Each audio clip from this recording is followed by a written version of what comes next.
Hello good morning everyone, welcome to Saurabh sir classes. मैं हूं चीनू ठाकुर जायसवाल और मैं डिस्कस कर रही हूं आज आपके साथ एक बहुत इंपॉर्टेंट टॉपिक। यस, डिबेट्स है आर्यन इन्वेजन।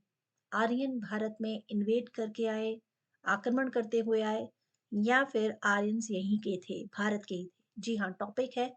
तो चलो फटाफट से डिस्कस करते हैं आज इस इम्पॉर्टेंट टॉपिक को, जो कि आपके एग्जामिनेशन का भी पार्ट बन जाता है।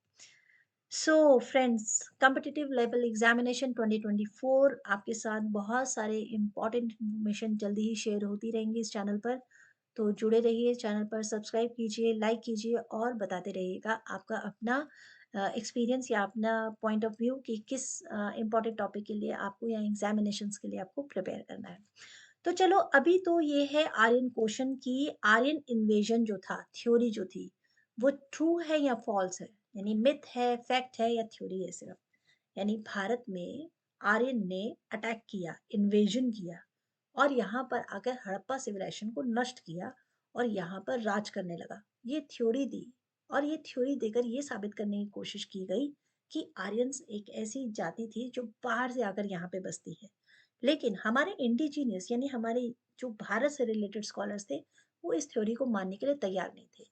इसलिए बहुत सारी डिबेट्स इसमें चलती रह गई। आखिर ये डिबेट हुई क्यों थी, इसी मामले में आज हम डिस्कस करने वाले हैं। ठीक है। तो ये थ्योरी कि आर्यन ने भारत में इन्वेड किया है, इस थ्योरी को सबसे पहले प्रपाउंड करने वाले यानी सबसे पहले इस थ्योरी के बारे में बात करने वाले कौन थे, तो चलिए जान लेते हैं उनका नाम। तो एक पर्सन है, मैक्स मूलर। ठीक है, आपने इनका नाम कई बार सुना होगा। मैक्स मूलर ने, ठीक है, इनका नाम लिख लेते हैं एक बार, मैक्स मूलर। ठीक है। तो मैक्स मुलर ने ये जो थ्योरी दी थी, ये लिंग्विस्टिक आधार पे दी थी। लिंग्विस्टिक आधार का मतलब है भाषा के आधार पे दी थी। वो ये प्रूफ करना चाहते थे कि संस्कृत जो है, ठीक है, संस्कृत लैंग्वेज जो कि भारत की धरोहर है, भारत के एंशियंट टाइम पे बोली जाने वाली भाषा है, वो और यूरोपियन लैंग्वेज, ठीक है, आपस में काफी ज्यादा मैच होती हैं। वो ये प्रूफ करना चाह रहे थे। और उन्होंने कॉलोनियल ईरा के टाइम पीरियड में एक हाइपोथेसिस बनाया, ये सारी चीजें डिस्कस करके। एक्चुअली मैक्स मूलर इतने सारे संस्कृत के लिटरेचर को अलग अलग लैंग्वेज में जब ट्रांसलेट कर रहे थे, तो भारतीयों के मन में ये आ रहा था कि ये तो भारत की संस्कृति को बहुत ज्यादा वैल्यू कर रहे हैं, इसीलिए संस्कृत बुक पढ़ रहे हैं, इतनी सारी संस्कृत लिटरेचर को ट्रांसलेट कर रहे हैं। बट इनकी एक्चुअल में मंशा ये थी ही नहीं।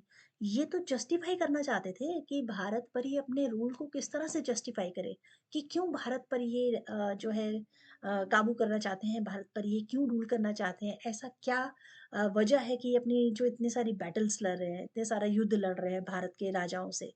ठीक है। इस बात को सिग्निफाई करने के लिए, जस्टिफाई करने के लिए इन्होंने एक हाइपोथेसिस बनाया। ठीक है।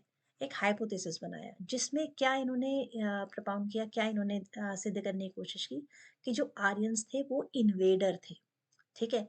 और उनके हिसाब से जो आर्यंस आए थे, उन्होंने वो नॉर्दर्न इंडिया में आते हैं। ठीक है, नॉर्दर्न इंडिया में आते हैं और आके आईबीसी यानी कि इंडियन वैली सिविलाइजेशन को नष्ट कर देते हैं। ठीक है। और ये बिल्कुल सही नहीं लग रहा है, क्योंकि इसके बहुत सारे एविडेंसेस मैं अभी आपको बताऊंगी कि इनके हमें ऐसे कौन से एविडेंसेस मिलते हैं जिससे कि इनकी ये थ्योरी हम झुटला देंगे आराम से। बहुत सारे एविडेंसेस मिले हैं। ठीक है। लेकिन ये एक हाइपोथेसिस देते हैं कि जिसकी वजह से ये सिद्ध करते हैं कि नॉर्दर्न इंडिया में जो है ये बाहर से आते हैं और आईबीसी को डिस्ट्रॉय कर देते हैं। बट ये इसलिए थ्योरी सच्ची नहीं लग रही क्योंकि ब्रिटिश जो है वो उस समय तो अपनी तरफ से तो कोई एविडेंस ये बात को प्रूव कर नहीं पा रहे थे। तो उनके पास कुल मिला के एक ही बात थी, वो ये कहते थे कि जी हमारे जो यूरोपियन लैंग्वेज है ना, उसमें कई वर्ड्स हैं जो संस्कृत से रिलेटेड है, इसीलिए दोनों एक दूसरे से कनेक्टेड है, एक दूसरे के पूरक है। लेकिन कोई भी, हम ये कह सकते हैं, there is no genetic evidence they have to prove this. ठीक है, कोई जेनेटिक एविडेंस उनके पास था ही नहीं था। और आर्कियोलॉजिकल डिपार्टमेंट से भी उनके पास कोई ऐसा वो प्रूफ नहीं था कि वो ये साबित कर पाए। तो उन्होंने क्या किया, वो बस ये चाहते थे कि वैदिक संस्कृति का जो इतना विकास हुआ है, वो इन इन्वेडर्स की वजह से हुआ। इन्होंने किया है, और ये तो कहाँ से आए थे, ये तो यूरोप से आए थे, और इसीलिए जो है भारतीय संस्कृति में ये इतना ज़्यादा डेवलप कर पा रहे थे। ठीक है। और इसीलिए जो यूरोपियंस हैं, वो बिल्कुल, जो ब्रिटिशर्स हैं, वो भारत में राज करने योग्य हैं, क्योंकि उन्होंने ही तो पहले भी इन्वेट किया हुआ है ना। तो वो समझ रहे हैं ना वो क्या प्रूफ करना चाह रहे हैं। तो अगर मैं इंट्रोडक्शन की बात करूँ तो सिर्फ़ ये दिखाना चाह रहे हैं कि यहाँ से मतलब ये पूरा इस तरफ से आते हैं और हिंदू कुश की तरफ से होते हुए भारत में एंटर करते हैं और यहाँ आके इनके मुताबिक आईवीसी जो थी, इंडियन वैली सिविलाइजेशन जो उस समय फल-फूल रही थी, उसको ये पूरी तरह से डिस्ट्रॉय करते हैं, वहाँ के लोगों को हराते हैं और ये भारत में राज करना चाहते हैं, मतलब राज करने लगते हैं, ये इस बात को प्रूव करते हैं, ठीक है? अब ये जो थ्योरी मैक्स मुलर ने दे दी जिसने इस थ्योरी को स्टार्ट कर दिया, आगे इस थ्योरी को और ज़्यादा डेवलप करने का कार्यभार डाला गया मॉर्टिमर व्हीलर पे, ठीक है? अब ये जो मॉर्टिमर व्हीलर थे, ये कौन थे? इनका नाम तो आपने अच्छे से सुना होगा अगर आप आईवीसी के बारे में जानते हैं तो। तो मॉर्टिमर व्हीलर ये आर्कियोलॉजिकल डिपार्टमेंट से कनेक्टेड थे। ठीक है? और आईवीसी की उस समय बहुत सारी साइट्स थी, जो उभर कर सामने आ रही थी। तो 1947 के आसपास इन्होंने क्या किया, इन्होंने हड़प्पा में एक साइट खोदी जाती है, ठीक है? हड़प्पा में और देखिए कितनी स्मार्टली ये लोग काम कर रहे हैं। वहाँ पर एक माउंट मिलता है, एक 45 माउंट नाम की एक साइट मिलती है, हड़प्पा के अंदर, जिसमें 33 स्केलेटन्स मिल जाते हैं, एक साथ, ठीक है? जिसका कोई भी कारण हो सकता था कि बाढ़ आई हो या कोई नेचुरल कैलेमिटी आए हो, लेकिन 33 स्केलेटन एक साथ मिलते हैं, तो ये इस बात को प्रूफ करने में लग जाते हैं कि ये आर्यंस के समय पर ऐसा हुआ है। आर्यंस ने जिस समय भारत पर अटैक किया था, तो आईवीसी के ये जो एरिया था इसमें इन्होंने अटैक किया 33 लोगों को मार दिया तो ये इस बात को प्रूफ करना चाहते थे। इसके अलावा और ये क्या कर रहे थे नॉर्थ इंडिया ठीक है नॉर्थ इंडिया और साउथ इंडिया में गैप करना चाहते थे। ये बात शो करना चाहते थे ठीक है साउथ इंडिया ये बात शो करना चाहते थे कि नॉर्थ इंडिया अलग है और साउथ इंडिया अलग है और दोनों का एक दूसरे से लिंक नहीं है ठीक है दोनों अलग अलग है इस बात को शो करने के लिए इन्होंने एक और एग्जाम्पल सेट किया जो 10 राजना युद्ध हम पढ़ते हैं ना जिसके बारे में बार बार एग्जामिनेशंस में भी आता है कि 10 राजना युद्ध हुआ था एक तरफ किंग सुदासा थे एक तरफ बाकी के 10 राजा थे उन दोनों में युद्ध होता है सुदासा जीत जाते हैं याद है वो वाली स्टोरी फिर हम पढ़ते हैं कि जो पुरंदर थे यानी कि जो आपके इंद्र भगवान थे, उसका मेंशन पढ़ते हैं ऋग्वेद में। तो उसके हिसाब से इन्होंने इस थ्योरी को इस तरह से भी दिखाया कि जो आर्यन्स थे, वो थे सुदासा, ठीक है? और जो नॉन आर्यन थे, जो द्रविड़ थे, वो थे बाकी के जो अपोज़िट में जो राजा थे, वो सब लोग।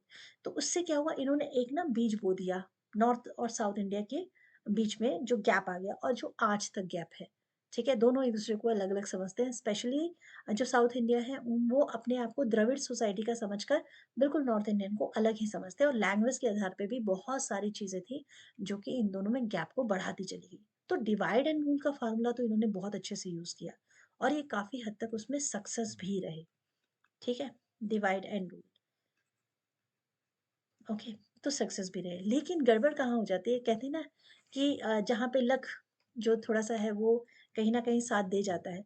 तो आर्यन इन्वेजन के लिए कुछ एविडेंसेस मिलते हैं। जैसे टाइम पीरियड की अगर हम बात करें ठीक है टाइम पीरियड हम टाइम पीरियड के हिसाब से ही सिद्ध कर देंगे कि इनकी ये थ्योरी कितनी गलत थी कैसे देखिए अगर ये बात कर रहे हैं कि हड़प्पा सिविलाइजेशन के टाइम पर इन्होंने अटैक किया है आर्यंस का तो हड़प्पा सिविलाइजेशन का टाइम पीरियड हम 2500 बीसी के आसपास का मानते हैं ठीक है तीन फेजेस है pre phase mature phase later phase pre phase later phase mature phase तो हम मानते हैं कि 2500 बीसी के आसपास में एकदम हड़प्पा सिविलाइजेशन अपने चरम सीमा पर थी और आईवीसी लगभग मतलब 3000 से अगर हम कहें 3000 से 2500 तक मान लेते हैं ठीक है ना तो लगभग 5000 साल पहले की बात हो गई ठीक है और उसी समय अगर कोई कहता है कि आर्यंस ने ऋग्वेद लिखे हैं वेदास जो है वो आर्यंस के द्वारा लिखा गया है तो ऋग्वेदा की एज होती है आपकी 1800 बीसी के आसपास लिखा गया है इससे पहले नहीं लिखा गया है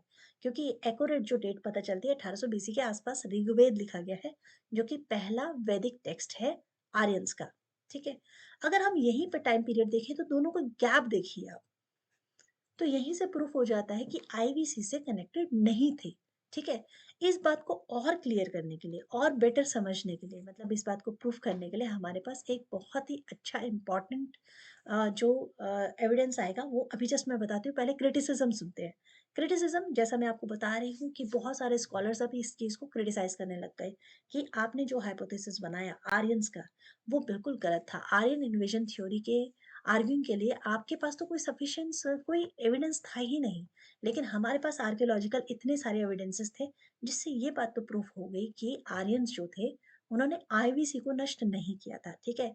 इसीलिए इंडिजिनस आर्यन थ्योरी के हिसाब से वो ये दिखाना चाह रहे थे कि आर्यंस कोई इन्वेडर नहीं है, आक्रमणकारी नहीं है, बल्कि आर्यंस तो इंडिजीनियस है इंडिया में।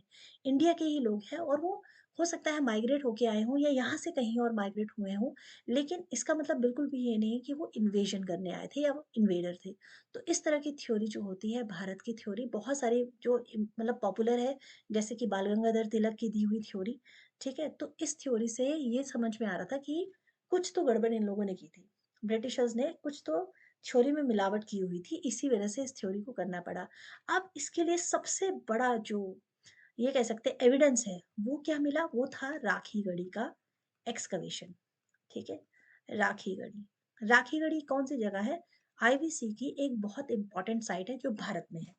राखीगढ़ी के खोजने से पहले तक जो आईवीसी है, उसके सबसे बड़ा नगर मोहनजोदाड़ो था, ठीक है?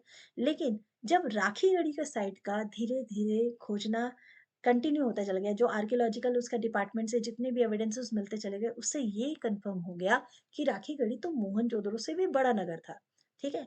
और यहीं से मिलता है एक स्केलेटन, एक लेडीज़ का स्केलेटन मिलता है जो लगभग 4600 बीसी पुराना है। और ये कैसे पता चलता है? रेडियो कार्बन डेटिंग से। ठीक है? अब रेडियो कार्बन डेटिंग से पता चलता है, एक तो ये चीज़ पता चलती है और दूसरा क्या पता चलता है, इसके अंदर जो जीन्स पूल है वो अंडमान जीन्स पूल है और वो जीन्स जो है हम सबके यानी कि भारत के रहने वाले हर एक इंसान के अंदर वो जीन्स पूल है। बट जो लोग यूरोपियन हैं उनके अंदर वो जीन्स पूल नहीं है। तो फिर आर्यन्स जो भारत में आते हैं या रहते हैं, उनके अंदर वो जीन्स पूल्स जो हैं वो है, लेकिन यूरोपियंस के अंदर नहीं है। तो इससे भी ये बात सिद्ध होती है कि जो ये थ्योरी थी कि ये आर्यंस जो हैं वो इन्वेड करके आ रहे थे भारत पर, वो बिल्कुल गलत थी। अब ये थ्योरी उन्होंने दी क्यों? क्योंकि एक ही रीज़न था, आर्यंस जो हैं वो आर्यंस थ्योरी के इन्वेडर्स के नाम पर यहाँ पर जस्टिफाई करना चाहते थे। जी हाँ, they want to justify their living in India. वो भारत में क्यों रह रहे हैं, उनके बैटल्स क्यों हुए हैं, ठीक है? उन्होंने भारत को क्यों डोमिनेट किया और वो भारत को कंट्रोल क्यों करें? ये सारे कारण उन्होंने इस तरह से दिए कि जो आर्यंस थे वो कि यूरोपियन से कनेक्टेड थे क्योंकि उनकी लैंग्वेज मैच हो रही है और उनके कई वर्ड्स मैच हो रहे हैं, तो इससे ये पता चलता है कि बहुत सुपीरियर जो जाति है वो यूरोपियंस की है और उनको पूरा अधिकार है कि वो लो सिविलाइजेशन यानी भारत के जो कमज़ोर वर्ग है, भारत के जो कमज़ोर लोग हैं, वो सभी को कमज़ोर मानते हैं अपनी तरफ से। उनके हिसाब से भारतीयों में सिविलाइज़ेशन थी ही नहीं। भारत सिविलाइज़ नहीं थे और सिर्फ़ यूरोपियन ही ऐसे थे जो भारत को सिविलाइज़्ड कर सकते थे। तो इस थ्योरी को जस्टिफ़ाई करने के लिए उन्होंने आर्यन्स की थ्योरी का पूरा एक सहारा लिया। तो यही मेरा आज का डिबेट था। आई थिंक ये जो थ्योरी थी मैंने आपके सामने पूरी क्लियर रख दी होगी। अगर आपको सेशन पसंद आया हो तो प्लीज़ लाइक कीजिए, शेयर कीजिए, कमेंट्स कीजिए। और भी कोई अगर पर्टिकुलर आपको टॉपिक पे जानकारी चाहिए तो आप कमेंट सेक्शन पे लिख सकते हैं। I will definitely to solve that theory और whatever problem if you ask in the comment sections, ठीक है? And will soon start some important classes. तो वो किसके लिए होगा? जैसे आपके कॉम्पिटिटिव लेवल के एग्जामिनेशंस आ रहे हैं, यूपीएससी आएगा या आपका सिविल सर्विसेज बाकी के एग्जामिनेशंस आएंगे और नेट एग्जामिनेशंस आएगा, तो उसके लिए भी हम लोग क्लासेस स्टार्ट कर रहे हैं। जल्दी ही क्रैश कोर्सेज की डिटेल आपको मिल जाएगी हमारे साइट पर। सो जुड़े रहिए सौरभ सर क्लासेस में। हम मिलेंगे जल्दी ही एक नए टॉपिक के साथ। Thank you so much for today और will meet soon. Bye bye and take care.